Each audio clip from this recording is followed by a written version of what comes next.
جمال الوجود بذكر الإله وتصفو الحياة بنور هدى. بسم اللہ الرحمن الرحیم نحمدہ ونصلی علی رسولہ الکریم. حج اور عمرہ کے سفر میں مدینہ منورہ میں بھی حاضری ہوتی ہے، تو مدینہ منورہ میں حاضری کا صحیح طریقہ کار اور اس کے متعلق آداب اور مسائل اس ویڈیو میں بیان ہوں گے. اسی طرح مدینہ منورہ کے وہ مقامات جن کی زیارت کی جاتی ہے ان کا بھی تذکرہ اس ویڈیو میں کیا جائے گا. تو یہ حج اور عمرہ کا جو مکمل طریقہ کار ہے اس سلسلے کی یہ چوتھی ویڈیو ہے. پہلی ویڈیو میں حج یا عمرہ کے سفر کی تیاری اور احرام باندھنے کا طریقہ اور گھر سے لے کر حرم پہنچنے تک کے جو مختلف مراحل ہیں ان کا تذکرہ ہے. دوسری ویڈیو میں عمرہ کا مکمل طریقہ کار بیان کیا گیا ہے. تیسری ویڈیو میں حج کا مکمل طریقہ کار بیان کیا گیا ہے. اور یہ چوتھی ویڈیو ہے، اس میں مدینہ منورہ میں حاضری کا شرعی طریقہ اور اس کے متعلق مسائل بیان ہوں گے. مدینہ منورہ کا سفر بہت ہی مبارک سفر ہے. ہر مسلمان کی یہ زندگی بھر کی تمنا اور خواہش ہوتی ہے، تو اس لیے یہ سفر نصیب ہو جانا بہت ہی سعادت مندی کی بات ہے. تو اس میں بندے کو یہ تصور کرنا چاہیے کہ یہ وہ مقام ہے جہاں سرکار دو عالم حضرت محمد مصطفیٰ صلی اللہ علیہ وسلم اپنے روضہ مبارک میں خود موجود ہیں، اور یہ وہی شہر ہے جس کو ہجرت کے بعد آپ نے اپنا مستقل مسکن اور ٹھکانہ بنایا تھا، اور اسی شہر سے آپ نے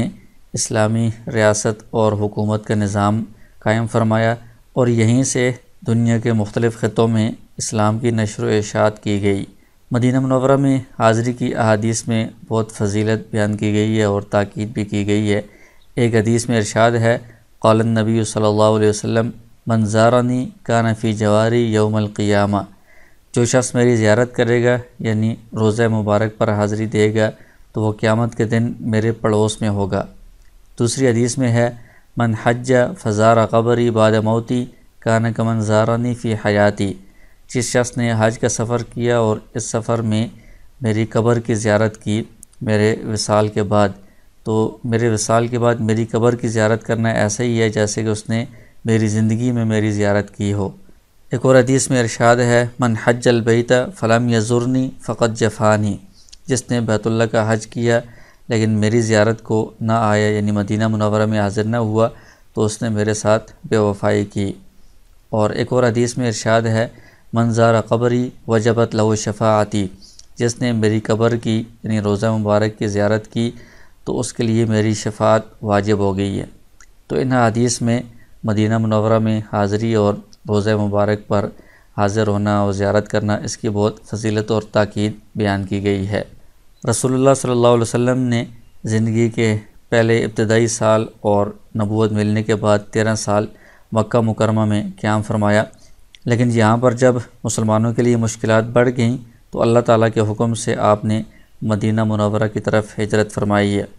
تو مکہ مکرمہ سے مدینہ کی طرف جانے والا ایک عام راستہ تھا. یہ جو لال رنگ کی لائن آپ کو نظر آ رہی ہے یہ عام راستہ تھا. تو رسول اللہ صلی اللہ علیہ وسلم کا چونکہ کفار کی طرف سے پیچھا بھی کیا جا رہا تھا اس لیے آپ نے عام راستے سے ہٹ کر دوسرا راستہ اختیار کیا. حضرت ابوبکر صدیق رضی اللہ عنہ کے ساتھ آپ پہلے یہاں سے جبل سور پر چلے گئے، 3 دن غار سور میں قیام فرمایا، اور پھر وہاں سے یہ جو سبز لائن آپ کو نظر آ رہی ہے عام راستے سے ہٹ کر اس راستے پر آپ نے سفر کیا، اور یہاں قباء میں کچھ دن قیام فرمایا اور پھر مدینہ منورہ میں مستقل قیام پذیر ہو گئے. تو یہ جو راستہ ہے جس پر آپ نے ہجرت فرمائی تھی اس راستے پر ابھی یہ سعودی حکومت کی طرف سے سڑک بھی بنا دی گئی ہے، بہت ساری گاڑیاں اس راستے پر بھی چلتی ہیں. مدینہ منورہ کی طرف جانے کی ترتیب کیا ہوتی ہے؟ کچھ حجاج کرام جو ابتدائی دنوں میں جاتے ہیں تو وہ پاکستان سے پہلے مدینہ منورہ میں جاتے ہیں اور پھر وہاں پر قیام کر کے اس کے بعد پھر وہ مکہ مکرمہ میں حج کے لیے جاتے ہیں. اور جو حجاج کرام بعد میں جاتے ہیں تو وہ پہلے مکہ مکرمہ میں جا کر حج ادا کرتے ہیں اور پھر حج ادا کرنے کے بعد مدینہ منورہ کی طرف جاتے ہیں. اسی طرح عمرے کے سفر میں بھی عام طور پر پہلے بندہ عمرے کے لیے مکہ مکرمہ میں جاتا ہے اور وہاں سے پھر مدینہ منورہ میں قیام کے لیے حاضری ہوتی ہے. جب مکہ سے مدینہ منورہ کی طرف سفر کریں گے تو یہ 425 کلومیٹر کا سفر ہے. جو بس میں 6 سے 8 گھنٹے میں طے ہوتا ہے۔ اس میں بس میں سوار ہونے کے وقت یا اترنے کے وقت کافی انتظار بھی کرنا پڑ سکتا ہے، تو بہت صبر و تحمل سے کام لینا چاہیے۔ اور یہ سفر طویل ہوتا ہے، درمیان میں کچھ جگہوں پر سٹاپ ہوتا ہے لیکن وہ بہت مختصر ہوتا ہے، تو اس میں زیادہ کھانے پینے سے بچنا چاہیے۔ اور مدینہ منورہ یہ بھی حرم ہے، یعنی محترم قابل احترام علاقہ ہے۔ مکہ مکرمہ کی طرح یہاں پر بھی شکار کرنا اور درخت وغیرہ کاٹنا یہ منع ہے۔ جب مدینہ منورہ کی طرف سفر کرنے لگیں تو درود شریف کثرت کے ساتھ پڑھتے رہیں، اور جیسے جیسے مدینہ شریف کے قریب ہوتے جائیں تو اور زیادہ کثرت کے ساتھ درود شریف پڑھیں۔ اور جب مدینہ منورہ کی عمارتیں دور سے نظر آنے لگیں، یعنی شہر نظر آنے لگے، تو بندہ یہ دعا پڑھے، اللہم ھذا حرم نبیک فاجعلہ وقایۃ لی من النار وامانا من العذاب وسوء الحساب۔ جب مدینہ شہر میں داخل ہو جائیں تو مسجد نبوی کے مینار دور سے نظر آ رہے ہوتے ہیں، تو اس وقت بہت ذرا کثرت سے درود شریف بھی پڑھنا چاہیے، اور دل میں شوق اور جذبہ بھی ہونا چاہیے، اور بہت زیادہ ادب اور احترام کا بھی لحاظ رکھنا چاہیے۔ یہ مدینہ منورہ کا مرکزی علاقہ ہے، یہ مسجد نبوی ہے۔ اس کے آس پاس یہ جو سڑک آپ کو نظر آ رہی ہے، اس سڑک کے اندر کا جو علاقہ ہے اس کو مرکزیہ کہا جاتا ہے۔ تو عام طور پر جو پاکستانی حجاج کرام ہیں ان کی رہائش اس مرکزیہ کے اندر ہی ہوتی ہے، اس طرف یا اس طرف، بعض لوگوں کی اس سے باہر بھی ہوتی ہے۔ اور عمرے کے سفر میں اپنے پیکج کے حساب سے کبھی نزدیک یا دور مختلف جگہوں پر ہو سکتی ہے۔ تو جہاں پر بھی آپ کی رہائش ہو، سب سے پہلے آپ اپنی رہائش گاہ میں جا کر، چونکہ لمبا سفر ہے تو کچھ دیر آپ آرام کریں۔ جب آرام ہو جائے تو اس کے بعد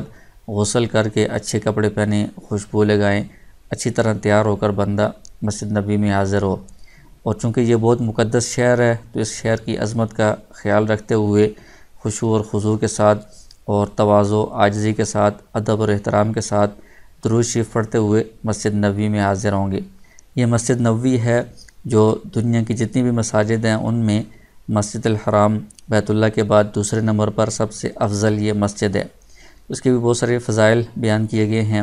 ایک حدیث میں یہ ارشاد ہے کہ 3 مساجد کے علاوہ کسی دوسری مسجد کا سفر اختیار نہ کیا جائے، یعنی بندہ اگر کسی مسجد کی طرف سفر کرتا ہے تو یہ ثواب کی نیت سے افضل سمجھ کر سفر کرنا صرف مسجد حرام کے لیے ہو سکتا ہے، یا مسجد نبوی کے لیے، یا مسجد اقصیٰ کے لیے۔ دوسری حدیث میں ارشاد ہے کہ میری اس مسجد میں یعنی مسجد نبوی میں نماز کا ثواب دیگر مساجد کے مقابلے میں 1000 گنا زیادہ ہے، یعنی مسجد نبوی میں ایک نماز پڑھنے کا ثواب 1000 نمازوں کے برابر ملتا ہے،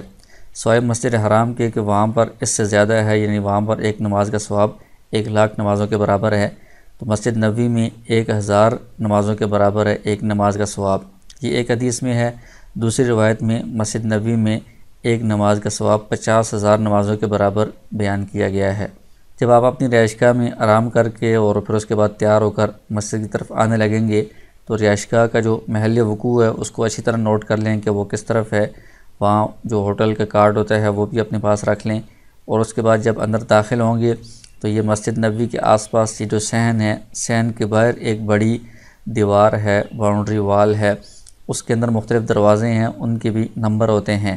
تو جس دروازے سے آپ داخل ہو رہے ہیں اس کا نمبر آپ نوٹ کر لیں، واپسی پر اسی دروازے سے آپ نکلیں گے تو اپنی رہائش گاہ کی طرف جانا آسان ہوگا۔ مسجد میں داخل ہوتے وقت اعتکاف کی نیت کر لیں اور موبائل بند کر دیں اور اونچی آواز میں باتیں نہ کریں اور آہستہ قدموں سے ادب اور احترام کے ساتھ چلیں۔ مسجد کے صحن میں کچھ جگہوں پر تو سفید ٹائلیں لگی ہوئی ہیں، وہ تو ٹھنڈی ہوتی ہیں، اس پر بندہ ننگے پاؤں چل سکتا ہے، لیکن جہاں پر بھوری یا سیاہ رنگ کی ٹائلیں ہیں تو وہاں پر گرمی میں ننگے پاؤں چلنا مشکل ہوتا ہے، تو اس کا خیال رکھنا چاہیے۔ مسجد نبوی میں خواتین کے لیے علیحدہ مخصوص جگہ ہے، وہ اسی جگہ میں بیٹھیں گی اور وہیں پر نماز ادا کریں گی، اس جگہ میں مرد داخل نہیں ہو سکتے اور خواتین مردوں والی جگہ میں نماز نہیں پڑھ سکتی۔ خواتین کی جو جگہ ہے وہ اس طرف قبلے والی سائیڈ ہے، اور قبلے والی سائیڈ سے پیچھے آخر میں مسجد کے آخر میں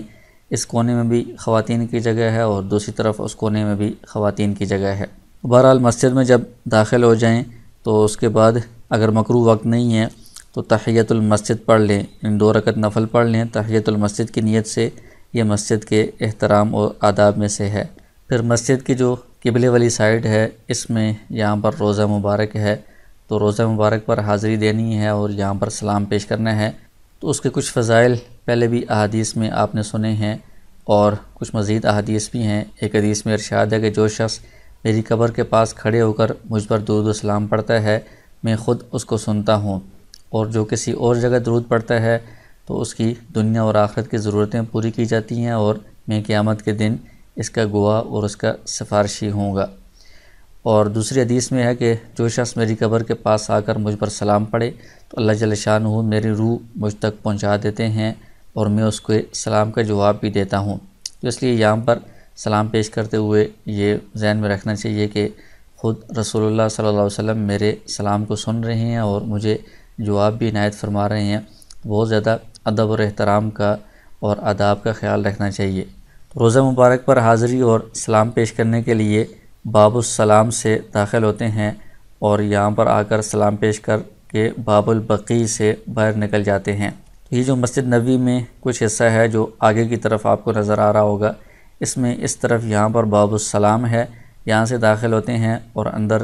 آخر میں آ کر یہاں پر روزہ مبارک پر حاضری ہوتی ہے اور یہاں پر سلام پیش کیا جاتا ہے، اور یہاں سے جب نکلتے ہیں تو یہاں پر باب البقیع ہے، باب البقیع سے باہر نکل جاتے ہیں۔ یہ سامنے جو دروازہ آپ کو نظر آ رہا ہے یہ باب السلام ہے۔ باب السلام سے داخل ہو کر کچھ آپ آگے چلیں گے تو روزہ مبارک کے جب سامنے آئیں گے تو اس طرح کی یہ جالیاں آپ کو نظر آئیں گی۔ تو یہ 3 حصے ہیں ان جالیوں کے، اس میں جو درمیان والا حصہ ہے یہ روزہ مبارک کے بالکل سامنے ہے، یہاں پر آ کر آپ نے سلام پیش کرنا ہے۔ یہاں پر آتے ہوئے ادب اور احترام کا بہت ذرا خیال رکھنا چاہیے اور اپنی آواز اونچی نہیں کرنی چاہیے۔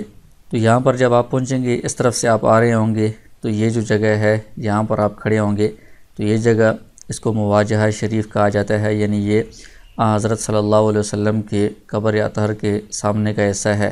یہاں پر کھڑے ہو کر آپ رسول اللہ صلی اللہ علیہ وسلم پر سلام پیش کریں گے۔ یہاں پر یہ اوپر لکھا ہوا ہے ہنا السلام علی رسول اللہ، یعنی یہاں پر رسول اللہ صلی اللہ علیہ وسلم پر آپ سلام پیش کریں گے اس جگہ کے سامنے کھڑے ہو کر۔ اور اس کے بعد آگے یہ 2 اور جگہ ہیں، یہاں پر جو جگہ ہے یہ حضرت ابوبکر صدیق رضی اللہ عنہ کی قبر کے سامنے ہے، اور یہ جگہ حضرت عمر فاروق رضی اللہ عنہ کی قبر کے سامنے ہے۔ یہاں پر بھی یہ اوپر لکھا ہوا ہے ہنا السلام علی ابی بکر ہنا السلام علی عمر بن الخطاب رضی اللہ عنہ، کہ یہاں پر ابوبکر رضی اللہ عنہ پر آپ سلام پیش کریں گے اور یہاں پر حضرت عمر رضی اللہ عنہ کے اوپر آپ سلام پیش کریں گے۔ سلام پیش کرنے کا طریقہ یہ ہے کہ اس طرف سے جب آپ آئیں گے سب سے پہلے اس جگہ کے سامنے آپ کھڑے ہو کر رسول اللہ صلی اللہ علیہ وسلم کے سامنے سلام پیش کریں گے، تو یہاں پر رسول اللہ صلی اللہ علیہ وسلم خود موجود ہیں اور وہ سلام کو سن رہے ہیں، تو اس لیے یا رسول اللہ کے صیغے سے آپ سلام کریں گے، یعنی السلام علیکہ یا رسول اللہ، اے رسول اللہ، اے اللہ کے رسول، میں آپ پر سلام پیش کرتا ہوں، یعنی رسول اللہ صلی اللہ علیہ وسلم خود سن رہے ہیں اور وہ اس سلام کا جواب بھی دیتے ہیں۔ اور اسی طرح الصلاۃ والسلام علیکہ یا سید المرسلین، الصلاۃ والسلام علیکہ یا حبیب اللہ، الصلاۃ والسلام علیکہ یا خاتم النبیین، اور جتنے القاب ہیں ان کے ساتھ آپ سلام پیش کر سکتے ہیں۔ اس کے بعد جب آپ یہاں پر آئیں گے تو یہاں پر ابوبکر صدیق رضی اللہ عنہ پر آپ سلام پیش کریں گے، السلام علیکہ یا خلیفۃ رسول اللہ، السلام علیکہ یا ابا بکر صدیق، اس طرح آپ سلام پیش کریں گے۔ اور یہاں پر حضرت عمر فاروق رضی اللہ عنہ کی قبر کے سامنے ہیں، تو یہاں پر آپ السلام علیکہ یا امیر المومنین، السلام علیکہ یا عمر الفاروق، اس طرح کے الفاظ سے آپ سلام پیش کریں گے۔ تو اردو میں اپنے الفاظ میں بھی سلام پیش کیا جا سکتا ہے، لیکن بہتر یہ ہے کہ عربی میں جو صحیح تلفظ ہے اس کے ساتھ آپ سلام پیش کریں۔ تو یہ جو عربی زبان میں سلام کے مختلف الفاظ ہیں ان کو آپ صحیح تلفظ کے ساتھ یاد کر لیں، تو عربی زبان میں صحیح تلفظ کے ساتھ آپ سلام پیش کریں گے تو یہ زیادہ مہذب اور باادب طریقہ ہے۔ تو یہاں پر جیسے آپ کو بتایا کہ خود رسول اللہ صلی اللہ علیہ وسلم سلام کے الفاظ سن رہے ہیں اور جواب بھی دے رہے ہیں، تو گویا کہ ہم آپ کی مجلس میں حاضر ہو رہے ہیں، تو یہ جو جگہ ہے اس سے زیادہ اور عظیم بابرکت مقدس جگہ کون سی ہو سکتی ہے، تو اس کے بہت زیادہ آداب کا خیال رکھنا چاہیے۔ ایک تو یہ کہ اونچی آواز سے یہاں پر بات نہ کریں، یہاں پر اوپر آیت لکھی ہوئی ہے یا ایھا الذین آمنوا لا ترفعوا اصواتکم فوق صوت النبی، قرآن کریم کی آیت ہے، اس کے اندر آپ صلی اللہ علیہ وسلم کے سامنے اپنی آوازوں کو بلند کرنے سے منع کیا گیا ہے۔ دوسرا، موبائل یا کیمرے کا یہاں پر بالکل استعمال نہیں کرنا چاہیے، یہ سخت بے ادبی ہے۔ عام طور پر لوگ یہاں پر تصویر کشی اور ویڈیو وغیرہ میں مصروف رہتے ہیں، تو وہ ساری توجہ پھر موبائل کی طرف ہوتی ہے، اس طرف مکمل توجہ نہیں ہوتی، تو بے توجہی میں اس طرح سلام کرنا یا ساتھ ساتھ موبائل میں باتیں کرنا اونچی آواز سے، تو یہ سخت بے ادبی ہے۔ پوری مسجد میں ہی موبائل وغیرہ کو استعمال نہیں کرنا چاہیے، خاص طور پر اس مقام پر بالکل موبائل بند ہونا چاہیے، اور کوشش کریں کہ چلتے ہوئے یا وہاں پر سلام پیش کرتے ہوئے آس پاس جو لوگ ہیں ان کو تکلیف نہ پہنچے۔ اور روضہ مبارک پر جالیوں کو ہاتھ لگانا یا چومنا یا وہاں پر جھکنا، یہ سب چیزیں ٹھیک نہیں ہیں۔ خود رسول اللہ صلی اللہ علیہ وسلم نے تاکید فرمائی ہے کہ میری قبر کو سجدہ گاہ نہیں بنانا، تو اس لیے وہاں پر جھکنا یا سجدہ کی شکل بنانا یا چومنا یہ ٹھیک نہیں ہے، اس سے بچنا چاہیے۔ اسی طرح جو جالیوں کے اندر جو جگہ ہے جہاں پر بندہ سلام پیش کرتا ہے، تو وہاں پر اندر جھانکنے سے گریز کرنا چاہیے، یہ ادب کے بھی خلاف ہے اور جھانکنے کا کوئی فائدہ بھی نہیں ہے، کیونکہ اندر سے قبر مبارک تو نظر نہیں آتی۔ جو قبر مبارک ہے وہ 4 دیواروں کے اندر ہے، یہاں سے جب جالیوں سے بندہ اندر دیکھتا ہے تو اندر یہ سبز رنگ کا پردہ نظر آ رہا ہوتا ہے۔ اس پردے کے اندر اور 3 دیواریں ہیں، ایک تو وہ حجرے والی دیوار ہے کہ جو حضرت عائشہ رضی اللہ عنہ کا حجرہ تھا جس میں ان حضرات کی قبور مبارکہ ہیں، اس کے بعد یہ 5 کونوں والی ایک دیوار ہے، اور اس کے باہر یہ ایک اور اس طرح کی دیوار ہے جس کے اوپر یہ سبز رنگ کا کپڑا پردہ ڈالا گیا ہے، اور اس کے بعد یہ دیوار ہے جس کے اندر یہ جالیاں ہیں، تو جالیوں سے اندر یہ والا سبز پردہ ہی نظر آتا ہے اور اندر کچھ نظر نہیں آتا، تو اس لیے جھانکنے سے گریز کرنا چاہیے۔ اور یہاں پر جوتے بھی سامنے لانا یا ہاتھ میں پکڑنا یہ بھی ادب کے خلاف ہے، تو جوتوں کی ضرورت تو پڑتی ہے کیونکہ آگے جب باہر نکلیں گے تو جوتوں کے بغیر بندہ نہیں چل سکتا، تو اس کے لیے یا تو بندہ موزے استعمال کرے، یہاں سے موزے پہن کر بندہ چلے اور آگے صحن میں بھی چل سکے، یا پھر جوتے اگر ساتھ رکھنے ہی ہیں تو اس کے لیے ایک بیگ ہو جس کو بندہ پیٹھ کے پیچھے لٹکا لے، اس بیگ کے اندر جوتے رکھ کر لائیں۔ سامنے ہاتھ میں پکڑنا یا جوتوں کو روضہ مبارک کے سامنے کرنا یہ ادب کے بالکل خلاف ہے، اس سے بچنا چاہیے۔ اپنی طرف سے سلام پیش کرنے کے بعد اگر کسی اور نے بھی سلام پیش کرنے کی درخواست کی ہو تو ان کی طرف سے بھی آپ سلام پیش کر سکتے ہیں۔ اس کا طریقہ یہ ہے کہ آپ ان کا نام لے کر اور ان کے والد کا نام لے کر آپ اس طرح کہیں گے، السلام علیکم یا رسول اللہ من فلاں ابن فلاں، یا اردو میں بھی آپ کہہ سکتے ہیں کہ اے اللہ کے رسول فلاں بن فلاں نے آپ پر سلام پیش کیا ہے، اور وہاں پر بندہ آپ صلی اللہ علیہ وسلم سے شفاعت کی درخواست بھی کر سکتا ہے کہ آپ قیامت کے دن جب امت کی شفاعت کریں گے تو اس میں میری بھی شفاعت فرمائیں، اور جن لوگوں نے سلام کا کہا ہو ان کی طرف سے بھی بندہ کہہ سکتا ہے کہ ان کی بھی شفاعت فرمائیں، وہ آپ کی شفاعت کے طلبگار ہیں۔ تو پہلے جو سلام کا طریقہ کار پیش کیا گیا تھا روضہ مبارک میں جالیوں کے سامنے آ کر، وہ مردوں کا طریقہ کار ہے۔ خواتین کے لیے روضہ مبارک پر حاضری کے لیے کچھ مخصوص اوقات ہوتے ہیں، تو یہ مسجد ہے، اس میں یہ والا قبلے والا حصہ ہے اور یہاں پر روضہ مبارک ہے،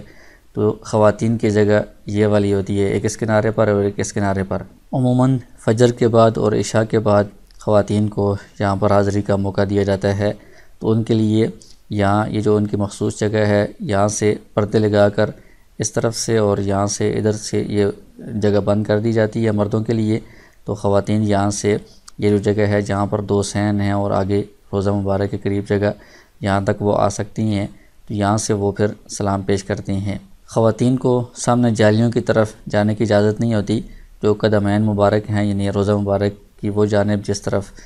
مسجد کا صحن ہے اندر والا صحن، اس طرف سے وہ سلام پیش کرتی ہیں، اور اس طرح کے یہ پردے لگا کر یہ جگہ ان کے لیے بنائی جاتی ہے۔ ان اوقات میں مردوں کا اس طرف آنا منع ہوتا ہے۔ تو یہاں پر ایک تو روضہ مبارک پر حاضری اور سلام پیش کرنا یہ بہت اہم کام ہے، تو اس کے لیے ان آداب کا اور ان مسائل کا خیال رکھنا چاہیے جو بیان کیے گئے ہیں۔ اس کے علاوہ یہاں پر نمازوں کی جماعت کے ساتھ پابندی کا خیال رکھنا چاہیے۔ عموماً جو وقت شروع میں جب یہاں پر آئیں تو نمازوں کے اوقات کو نوٹ کر لیا جائے۔ عموماً جو وقت داخل ہوتا ہے تو اس کے داخل ہونے کے ساتھ ہی شروع میں اذان ہو جاتی ہے اور ابتدائی وقت میں نماز ہوتی ہے، تو ان اوقات کو نوٹ کر لیا جائے اور جماعت کے ساتھ نمازوں کا اہتمام کرنے کی کوشش کرنی چاہیے، اس لیے کہ ایک تو وہ احادیث پہلے آپ نے پڑھی ہیں کہ اس میں ایک نماز کا ثواب 1000 یا ایک حدیث کے مطابق 50,000 نمازوں کے ثواب کے برابر ہے۔ دوسرا، مسجد نبوی میں نمازوں کی ایک اور فضیلت بھی ہے۔ حدیث میں آتا ہے کہ جس شخص نے میری اس مسجد میں یعنی مسجد نبوی میں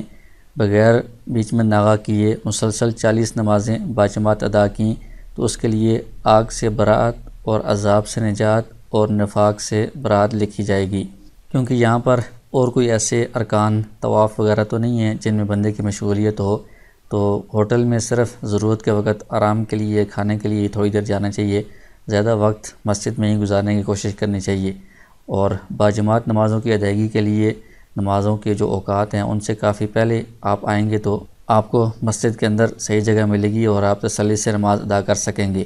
اگر آپ دیر سے آئیں گے نمازوں کے اوقات کے قریب تو باہر آپ کو صحن میں جگہ ملے گی، تو یہاں پر اگرچہ یہ پنکھے وغیرہ لگے ہوتے ہیں لیکن گرمی کی شدت بھی ہوتی ہے، اور بعض اوقات ایسا ہوتا ہے کہ پیچھے والی ساری جگہ پر ہو جاتی ہے، امام سے آگے والی جو جگہ خالی ہے اس میں لوگ کھڑے ہو جاتے ہیں جلدی میں، تو اس طرح تو ان کی امام سے آگے نماز ہی نہیں ہوتی۔ تو اس چیز کا بہت ذرا خیال رکھنا چاہیے کہ آپ جلدی جائیں گے تو اندر آپ کو صحیح جگہ ملے گی۔ تو اس میں یہ جو جگہ ہے روضہ مبارک کے ساتھ اس طرف یہاں پر نیچے محراب ہے، امام صاحب ہوتے ہیں، تو یہ جو باب السلام کا جو دروازہ ہے اس کے ساتھ والی جو دیوار ہے یہ امام کے سیدھ والی دیوار ہے، تو اس دیوار کے پیچھے پیچھے اس طرف بھی اس طرف بھی جو لوگ ہوں گے ان کی نماز تو درست ہوگی، لیکن جو اس سے آگے ہوں گے تو وہ امام سے آگے کھڑے ہوں گے ہیں تو ان کی نماز درست نہیں ہوتی، تو اس لیے اس چیز کا خیال رکھنا چاہیے۔ اگر بندہ لیٹ ہو گیا ہے، 1-2 رکعت رہ بھی جاتی ہیں تب بھی بندے کو پیچھے جانے کی کوشش کرنی چاہیے، امام سے آگے کھڑے ہونے سے نماز درست نہیں ہوگی۔ مسجد نبوی میں ایک اہم جگہ ریاض الجنہ ہے، اس کے بارے میں حدیث میں ہے ما بین بیتی و منبری روضۃ من ریاض الجنہ، کہ میرے ممبر اور گھر کے درمیان جو جگہ ہے یہ جنت کے باغوں میں سے ایک باغ ہے۔ تو یہ جو جگہ ہے یہ رسول اللہ صلی اللہ علیہ وسلم کے زمانے میں جو مسجد تھی اس کا ایک حصہ ہے، اور یہ جو محراب ہے اس کو محراب نبوی کہا جاتا ہے کہ رسول اللہ صلی اللہ علیہ وسلم یہاں پر نمازوں کی امامت فرماتے رہے ہیں، اور یہ جو ممبر ہے یہ رسول اللہ صلی اللہ علیہ وسلم کے زمانے سے اس جگہ پر ممبر چلا آ رہا ہے۔ تو حدیث میں ارشاد فرمایا گیا کہ اس ممبر سے لے کر اس طرف جو آپ کا گھر تھا حجرہ مبارک، ابھی جو روضہ مبارک ہے یہ بھی اسی حجرہ میں ہی ہے، اس کی یہ جو دیوار ہے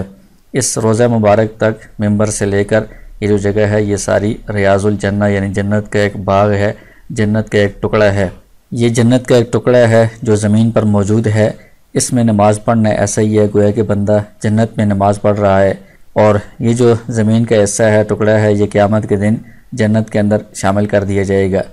اور دوسری بات یہ ہے کہ اس میں نماز پڑھنا یہ جنت کے حاصل کرنے کا ذریعہ بھی ہے، اس لیے اس جگہ کی بہت زیادہ فضیلت ہے، تو یہاں پر بھی نماز پڑھنی چاہیے۔ آج کل ریاض الجنہ میں جانے کے لیے جو سعودی حکومت کی طرف سے ایپ ہے، نسک ایپ، یا مختلف اوقات میں دوسری ایپس بھی بتائی جاتی ہیں، تو اس کے ذریعے سے پہلے اجازت لینی پڑتی ہے، تو اس میں پھر ٹائم اور دن وغیرہ آپ کو بتا دیا جاتا ہے، اس ٹائم میں آپ وہاں پر جاتے ہیں اور وہ اجازت نامہ آپ دکھاتے ہیں تو اس کے مطابق آپ کو اندر جانے کی اجازت حاصل ہوتی ہے۔ عمرے کے سفر میں تو ایپ کے ذریعے سے ہی اجازت لینا ضروری ہوتا ہے، حج کے ایام میں بعض اوقات ایپ کے ذریعے سے سب کو اجازت دینا مشکل ہوتا ہے، تو جو آپ کے گروپ والے ہیں یا اگر آپ سرکاری حج سکیم میں ہیں تو وزارت کی طرف سے اکٹھے بہت سارے آدمیوں کی اجازت لے لی جاتی ہے، ایک ہوٹل میں جو رہائش پذیر ہیں ان کی، اور ان کو بتا دیا جاتا ہے، تو اس کے مطابق بھی آپ یہاں پر جا سکتے ہیں۔ تو یہ جو ریاض الجنہ ہے اس کے اندر یہ سبز رنگ کی کارپیٹ ہے، باقی جو مسجد ہے اس میں یہ لال رنگ کی کارپیٹ ہے، اور ریاض الجنہ کے اندر جو ستون ہے یہ سفید رنگ کے ستون ہیں، یہ اس کی علامت ہے۔ اسی میں یہ محراب نبوی ہے، اس میں یہاں پر یہ لکھا ہوا ہے ھذا مصلی رسول اللہ صلی اللہ علیہ وسلم، کہ یہ وہ جگہ ہے جہاں پر رسول اللہ صلی اللہ علیہ وسلم کا مصلی ہوتا تھا، یہاں سے آپ نمازوں کی امامت فرمایا کرتے تھے، اور آج کل بھی یہیں سے ہی مسجد نبوی میں جماعت کروائی جاتی ہے۔ یہ جو ریاض الجنہ ہے اس کے اندر کچھ اہم ستون ہیں کہ جن کا کوئی خاص پس منظر ہے، ان کی خاص اہمیت ہے، ان کے نام بھی ہیں، ستونوں کے اوپر بھی نام لکھے ہوئے ہیں۔ تو یہ 6 اہم ستون ہیں، ایک ستون حنانہ، ستون عائشہ، ستون ابی لبابہ، ستون سریر، ستون حرس، ستون وفود۔ تو ان کی ترتیب اس طرح ہے کہ یہ جو دیوار ہے یہ روضہ مبارک کی سائیڈ والی دیوار ہے، اور یہ محراب نبوی ہے، یہ ممبر ہے۔ تو محراب نبوی کے ساتھ جو بالکل متصل ستون ہے اس کو ستون حنانہ کہا جاتا ہے، اور اس کے ساتھ سامنے یہاں پر جو ستون ہے وہ ستون عائشہ ہے، یہاں پر جو ستون ہے یہ ستون ابی لبابہ ہے، اور روضہ مبارک کی جو سائیڈ والی دیوار ہے اس میں سامنے کی طرف سے یہاں پر جو جالیاں ہیں جہاں پر بندہ سلام پیش کرتا ہے اس طرف سے ادھر جو پہلا ستون ہے یہ ستون سریر ہے، اور یہ دوسرا ستون ستون حرس ہے، تیسرا جو ستون ہے یہ ستون وفود ہے۔ تو یہ اس طرح کی ترتیب آپ ذہن میں رکھ لیں۔ اب اس کا ان سب کا پس منظر کیا ہے؟ تو یہ جو محراب نبوی کے ساتھ متصل جو ستون ہے اس میں یہاں پر یہ دائرے میں یہ اس کا نام بھی لکھا ہوا ہے، ستون حنانہ بھی اسے کہتے ہیں اور ستون مخلقہ بھی اسے کہتے ہیں۔ یہ جو ستون ہے اس جگہ پر ایک کھجور کا خشک تنا تھا جس کے ساتھ سہارا لے کر آپ صلی اللہ علیہ وسلم خطبہ ارشاد فرمایا کرتے تھے۔ جب بعد میں ممبر بن گیا، آپ ممبر پر خطبہ دینے لگے تو یہ جو کھجور کا خشک تنا تھا یہ رونے لگا جس طرح بچہ روتا ہے۔ پھر آپ صلی اللہ علیہ وسلم تشریف لائے، اس کو سینے سے لگایا، تو یہ وہ جگہ ہے، اس جگہ پر یہ ستون بنایا گیا ہے۔ حنانہ کا مطلب ہوتا ہے رونے والا، یعنی اس جگہ پر وہ کھجور کا تنا تھا جو رو رہا تھا۔ اور محراب کے سامنے بالکل سیدھ کے اندر یہ ایک ستون ہے جس کو ستون عائشہ کہا جاتا ہے، یہاں پر یہ اوپر اس کا نام لکھا ہوا ہے۔ اس کے بارے میں حدیث میں یہ رسول اللہ صلی اللہ علیہ وسلم نے ارشاد فرمایا کہ یہاں پر ایک ایسی جگہ ہے جہاں پر اگر نماز پڑھنے کی فضیلت لوگوں کو معلوم ہو جائے تو لوگ اس جگہ پر نماز پڑھنے کے لیے قرآن اندازی کریں، یعنی لوگوں کو وہاں پر جانا مشکل ہو جائے، موقع ہی نہ ملے، قرآن اندازی کر کے وہاں پر جائیں، اتنی زیادہ اس جگہ پر نماز پڑھنے کی فضیلت ہے۔ تو یہ جو جگہ ہے یہ آپ نے تعین نہیں کی تھی، بعد میں حضرت عائشہ رضی اللہ عنہ نے اس حدیث کو روایت کیا تو انہوں نے عبداللہ بن زبیر رضی اللہ عنہ کی اصرار پر اس جگہ کی تعین کی کہ یہ وہ جگہ ہے جس کے بارے میں رسول اللہ صلی اللہ علیہ وسلم نے ارشاد فرمایا تھا کہ اس کی بہت زیادہ فضیلت ہے یہاں پر نماز پڑھنے کی۔ چونکہ حضرت عائشہ رضی اللہ عنہ نے اس جگہ کی تعین کی تھی اس لیے اس ستون کا نام ان کے نام سے منسوب ہو گیا ہے، تو یہ ستون عائشہ ہے، اس کے پاس نماز پڑھنے کی بہت زیادہ فضیلت ہے۔ اور یہ روضہ مبارک کی جو دیوار ہے اس کے ساتھ سامنے کی طرف سے یعنی قبلے والی جو سائیڈ ہے اس طرف سے یہ پہلا ستون ہے، ستون سریر۔ سریر کہتے ہیں چارپائی کو کہ رسول اللہ صلی اللہ علیہ وسلم یہاں پر جب مسجد میں اعتکاف کرتے تھے تو اس جگہ آپ کی چارپائی یا چٹائی بچھا دی جاتی تھی، یہاں پر آپ کا قیام ہوتا تھا۔ تو اس طرف جو قبلے والی سائیڈ ہے اس میں پہلا ستون ستون سریر ہے جہاں پر آپ کی چارپائی ہوتی تھی، آپ اعتکاف فرمایا کرتے تھے۔ اس کے بعد یہ دوسرا جو ستون ہے یہ ستون حرس ہے۔ حرس کہتے ہیں پہرا دینے کو۔ اس جگہ پر چونکہ اس کے ساتھ یہ پیچھے رسول اللہ صلی اللہ علیہ وسلم کا گھر تھا، حجرہ مبارک تھا، تو اس کے بعد یہاں پر کوئی صحابی آپ صلی اللہ علیہ وسلم کے لیے پہرا دیا کرتے تھے، اور عموماً یہ خدمت حضرت علی رضی اللہ عنہ سے انجام دیا کرتے تھے، اس لیے اس ستون کو ستون علی بھی کہا جاتا ہے۔ اور اس کے بعد یہ جو تیسرا ستون ہے یہ ستون وفود ہے، یعنی رسول اللہ صلی اللہ علیہ وسلم سے ملاقات کے لیے مختلف علاقوں سے یا مختلف بادشاہوں کی طرف سے جو وفد آیا کرتے تھے تو اس ستون کے پاس بیٹھ کر آپ ان سے ملاقات کیا کرتے تھے۔ اس کے علاوہ ایک اور ستون ہے ستون ابی لبابہ۔ یہ وہ ستون ہے کہ ایک صحابی حضرت ابو لبابہ رضی اللہ عنہ سے ایک غلطی ہو گئی، انہوں نے مسجد میں آ کر اپنے آپ کو اس ستون کے ساتھ باندھ لیا کہ جب ان کی توبہ قبول ہوگی تب وہ یہاں سے ہٹیں گے، تو پھر اللہ تعالیٰ نے ان کی توبہ کو قبول فرمایا۔ اس ستون کو ستون ابی لبابہ کہا جاتا ہے۔ تو یہ 6 اہم ستون ہیں جو ریاض الجنہ کے اندر موجود ہیں۔ تو جس وقت آپ کو اندر جانے کی اجازت ملے، چونکہ اس وقت اور بھی بہت سارے لوگ ہوتے ہیں، تو جہاں پر آسانی سے آپ کو موقع ملے وہاں پر آپ نماز ادا کریں۔ اگر ایک جگہ پر 2 رکعت پڑھ لیں اس کے بعد بھی ٹائم ہو، دوسری جگہ پر دوسرے ستون کے پاس بھی آپ پڑھ سکتے ہیں مختلف جگہوں پر، لیکن اس میں یہ کوشش کریں کہ دوسرے لوگوں کو تکلیف نہ پہنچے۔ آسانی کے ساتھ جہاں پر موقع ملے آداب کی رعایت رکھتے ہوئے وہاں پر نماز پڑھ لیں اور دعا کریں تو انشاءاللہ اس سے پوری فضیلت حاصل ہو جائے گی۔ اور ایک اور بات آپ یاد رکھیں کہ یہ جو مسجد نبوی میں قبلے کی طرف یہ کچھ حصہ ہے جو یہ آگے کی طرف ہے، باقی جو پیچھے والی توسیع ہے وہ تو ابھی قریب کے زمانے کی ہے، جو پہلے زمانے میں مسجد نبوی تھی وہ یہ جو آگے والا حصہ ہے یہاں تک ہی تھی، اور اس میں بھی جو رسول اللہ صلی اللہ علیہ وسلم کے زمانے میں اصل مسجد تھی وہ روضہ مبارک کے ساتھ یہاں سے شروع ہو کر یہاں تک تھی تقریباً۔ تو اس میں کچھ حصہ تو وہ ہے کہ جو ریاض الجنہ کے اندر آ گیا ہے، روضہ مبارک کے ساتھ والا حصہ، اس میں تو بندہ اجازت کے بغیر نہیں جا سکتا اور ایک سفر میں ایک دفعہ ہی اجازت ملتی ہے۔ اس کے علاوہ ریاض الجنہ سے اس طرف کچھ حصہ ایسا ہے کہ جو رسول اللہ صلی اللہ علیہ وسلم کے زمانے کی جو مسجد ہے اس کا حصہ ہے، اور وہ اس طرف ریاض الجنہ سے باہر ہے، اس میں بندہ کسی بھی وقت جا سکتا ہے۔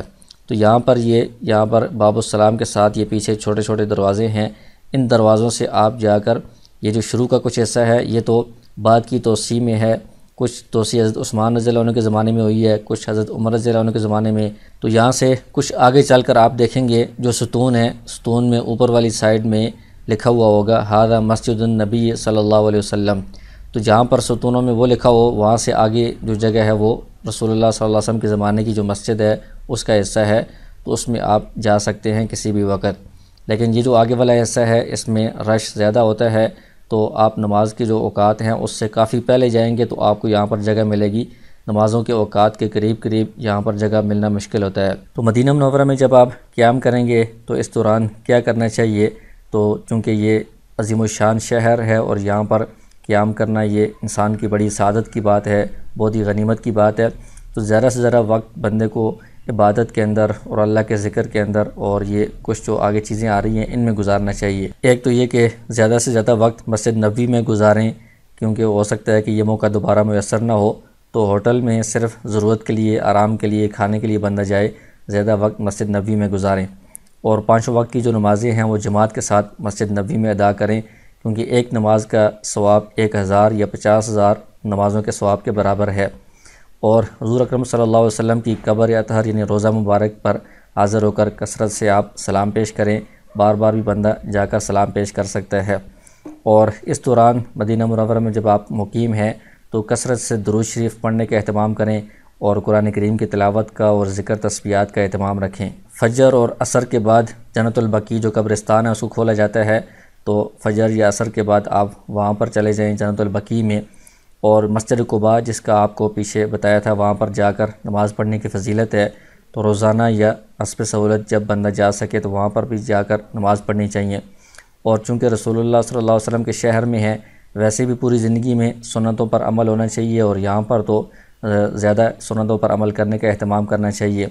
اور اس شہر کا تقدس اور اس کا ادب اور احترام کا بہت ذرا خیال رکھنا چاہیے، گناہوں سے، فضول باتوں سے اور آپس میں لڑائی جھگڑے سے، شور سے بچنا چاہیے۔ یہاں سے بہت سارے حجاج کرام یا عمرہ کرنے والوں نے واپسی کرنی ہوتی ہے، تو واپسی کے وقت خریداری میں بہت وقت ضائع ہو جاتا ہے، تو کوشش کریں کہ کم سے کم وقت خریداری میں لگے، زیادہ وقت مسجد کے اندر اور یہ جو اوپر اعمال آپ کو بتائے گئے ہیں انہی کے اندر صرف کرنا چاہیے۔ پھر مدینہ منورہ سے یا تو آپ نے اپنے علاقے میں یعنی اپنے ملک میں واپس آنا ہے تو اس کے لیے تو مزید کسی کام کی ضرورت نہیں ہے، آپ مدینہ منورہ میں ایئرپورٹ پر پہنچیں گے اور وہاں سے آپ کی واپسی ہو جائے گی۔ اور مدینہ منورہ سے اگر آپ مکہ مکرمہ کی طرف جا رہے ہیں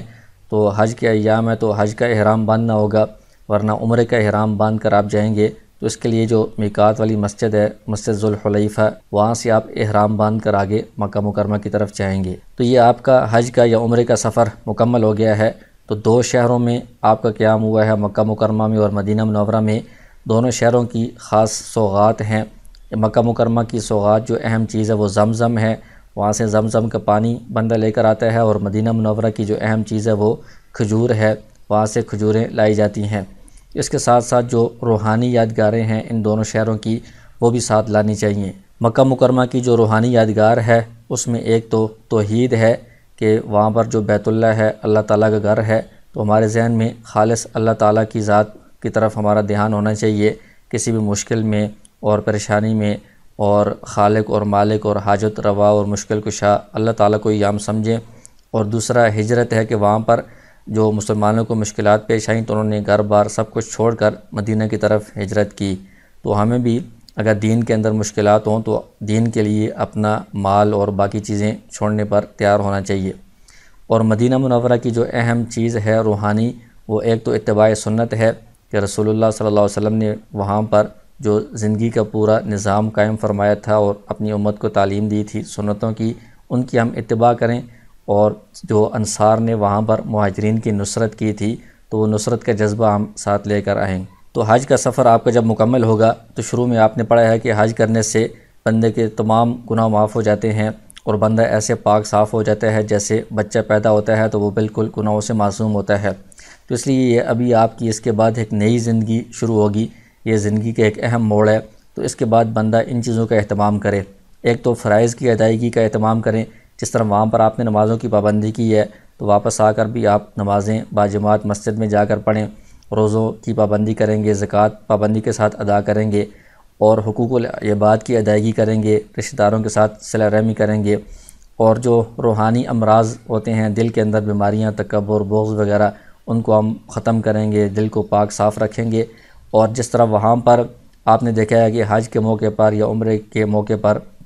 طواف کرتے وقت اور باقی اعمال کے اندر ہر قوم والے، ہر زبان والے، ہر علاقے والے سارے اکٹھے چل رہے ہوتے ہیں، وہاں کوئی تفرقہ یا کوئی تعصب والی بات نہیں ہوتی۔ تو اسی طرح واپس آ کر بھی آپ یہ جو قومی، لسانی، علاقائی تعصبات ہوتے ہیں یہ اپنے ذہن سے نکال دیں، سارے مسلمانوں کو برابر اور اپنے سے افضل اور بہتر سمجھیں، اور اسی طرح رسول اللہ صلی اللہ علیہ وسلم کے شہر میں ان کے روضہ مبارک پر حاضری دے کر آئے ہیں، تو آئندہ زندگی ان کی سنت کی اتباع کرنے کا پورا عزم کریں، اس کا جذبہ اپنے دل کے اندر پیدا کریں۔ تو یہ حج اور عمرے کا مکمل طریقہ کار آپ کے سامنے آ گیا ہے۔ اس کے متعلق کوئی اور مزید مسئلہ آپ نے پوچھنا ہو تو اس نمبر پر آپ رابطہ کر سکتے ہیں، اور حج اور عمرہ کا جو سلسلہ ہے اس کی جو دیگر ویڈیوز ہیں، اور اس کے علاوہ زکوٰۃ کے اور روزے کے اور دیگر مسائل، وہ آپ اس چینل پر دیکھ سکتے ہیں۔